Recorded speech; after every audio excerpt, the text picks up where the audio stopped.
আরেকটা ড্রয়িং নিয়ে চলে আসছি। ড্রয়িং না, একটা পেন্সিল স্কেচ, একটা মানুষের পোর্ট্রেট যেটা পেন্সিল দিয়ে স্কেচ করা হচ্ছে, এক চোখা। এটা হচ্ছে মানিক মামা। মানিক মামাকে আমার আশেপাশের অনেক মানুষ চিনে।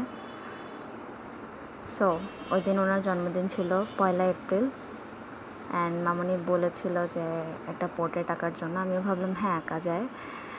তো অনেক কম সময়ের মধ্যে তাড়াতাড়ি করে পোর্ট্রেটটা করেছিলাম।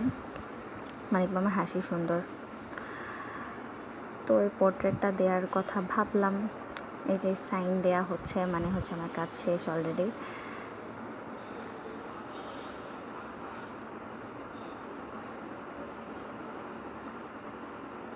Smooth sign. সো এটা হচ্ছে ফাইনাল ডিটেলগুলো, একটু ঘোলা ঘোলা আসছে, তাড়াতাড়ির মধ্যে রেকর্ড করা হয়েছে। ফাইনাল ওয়ার্কের রেকর্ডটা সম্ভবত ক্লিয়ার আছে। সাইনটা আরেকবার। এই তো ফাইনাল ওয়ার্ক। মানিক মামার বাসায় গিয়েছিলাম দেওয়ার জন্য। আশা করি ভালো লেগেছে। তার দীর্ঘায়ু কামনা করছি। সবাইকে ধন্যবাদ।